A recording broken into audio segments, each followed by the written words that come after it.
सोमवार सुबह 6 बजे तक लॉकडाउन रहेगा। मेडिकल और सब्जी के अलावा तमाम दुकानें आज 2 बजे से मास्क का इस्तेमाल करें ताकि कोरोना जरूरी ऐलान करें।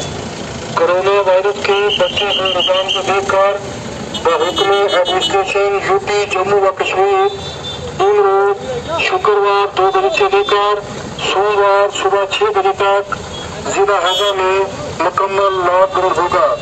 मासवाई असिस्टेंशियल सर्विस की किसी भी गाड़ी को मूवमेंट करने की इजाजत न होगी।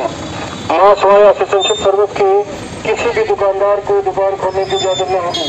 लिहाजा तमाम शहरों से अपील की जाती है कि वो अपने घरों में रहें, मास्क का इस्तेमाल करें ताकि कोरोना वायरस से बचा जा सके।